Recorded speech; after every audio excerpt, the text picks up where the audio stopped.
ngasi nungdaram phongwa chipong singdagi maruiba paw khonggatjaraga mayamda share tawjagi ahanbada ngasi taraga mari covid-19 positive oire ahumna laikhidre miyoi sama kuntraga nipana discharge tawkhre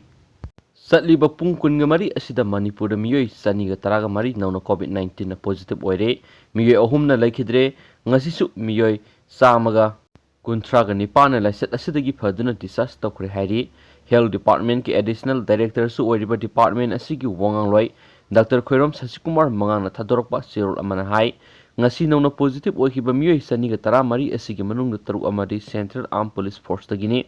apunma positive asigi manungda miyoi saniga taruk amadi travel history letaba miyoi ngaktani haidi nauna positive oiraklabasing asi tharaga state asida covid-19 gi apunma confirm case lising taraga tarukka saniga humdraga taruk sukre hauzik phawbada laisat asidagi phagiba migi masing lising taraga nithoiga chamaga maudraga tare sukre hauji active case ta lising ahum wa samapan ga yang ga manga leiri ngasi laikhidaba miyoi ahum adudi thawalagi sai humdrarom suraba nupi ama tengnopalagi sai yang khairom surabi nupi ama amadi thawalagi sai yang khairom suraba nupa mani laikhidaba sing asi tharaga state asida covid-19 na laikhidaba migi masing sama kunga mari sukre haujuk phawbada laisat asidagi phagalakpagi sangna sada humdra mari ge point maudra humdoi oidi hainasu boxisna makhatari Atopa paw manamo Jenims ki casualty yauna OPD hayengdagi numit humni thonglolagani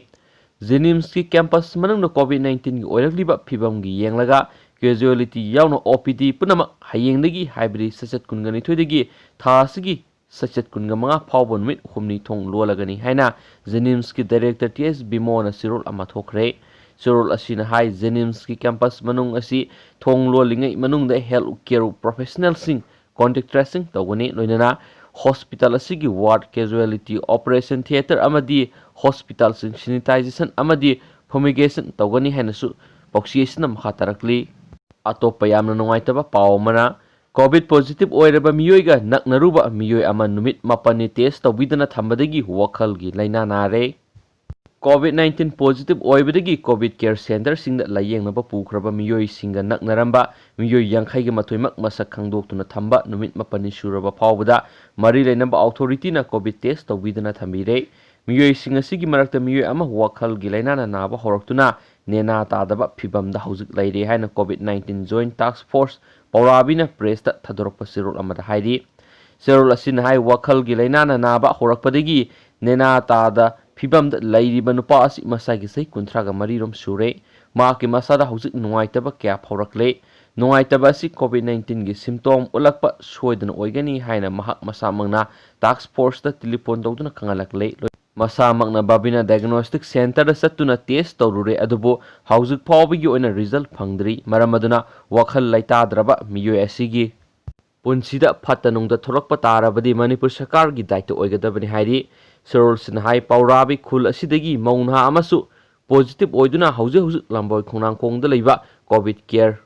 center da leiri nupi asiga sokna samnaruba ma ki pikliba masa amadi mapu roiba siga numit mapani suraba phawbada mari leinaba singna covid test tawbidana leibadagi imung asigi miyoi sing hauzik leita pangkhangdaba haibadu oire makha tana laisat asi imung manungi miyoi singna sandorakadra haibagi yamna sauna akiba pokle haiki Sirol asina hairibadi miyoi lisingmaga songaram khundaba paurabi khungangda COVID-19 positive oikraba miyoi singa naksinaruba miyoi sing masak khangdoklabasu Manipur Sarkar gi health department gi mari lainaba staff singna hauzik phawba test tawbidana lairiba sina takpadi khungang asigi miyoi sing asi COVID-19 laisat asi loinama sandokhanduna asibagi khyata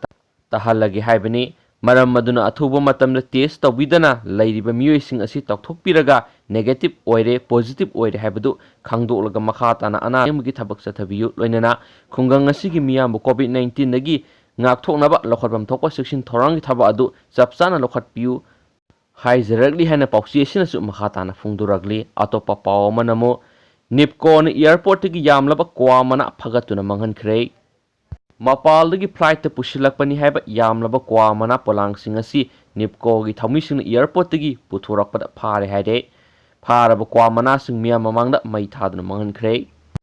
thaudo adugi matangda nipko gi president manihana phungdorakpada ngasi nungthil pung 2 rom tarakpada airport ki thokpham gate lomda kwa mana polang singni singnaba polam kya puthurapa thengnabadagi khamduna wangpang sathabada hairiba kwa mana sing asi phagat pangam khibane COVID-19 gi siraba tanja asida asigumba thawong satharakpa asi laibak thibane makatan airport manungda leihoriba kwa mana singsu phagat kadabane haiki ngasi phagat khiba kwa mana polang kunrom sangangai kabui khulga naknana leiba lampa amada mai thadana manghankhre hainasu pauksi asina makhatana phungdorakli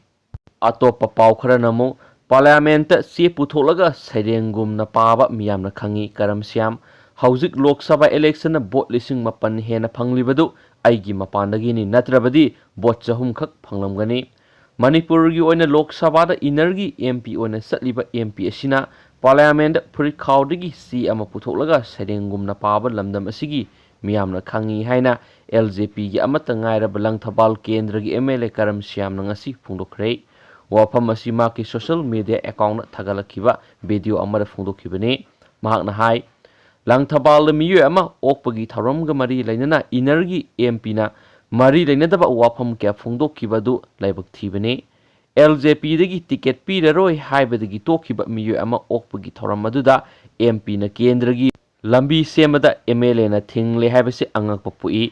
lambi thong semduna sakhotnaba hotnaba haibasi MLA gi mathau oiribani Kendra asigi manung saliba hauraibi lambi na singbasing lupa crore ani ahum sang na semgadawri masisu MP na lanai sel puthoktuna sembibada taramna okani haiki lainga ki police program gi makhara tawgadaba thabak sing adudi MLA na tawjagadabani Cup and PD asi dukan gumani miyamna hongna leiraga sizinabani laingak ta sel leitabadagi seng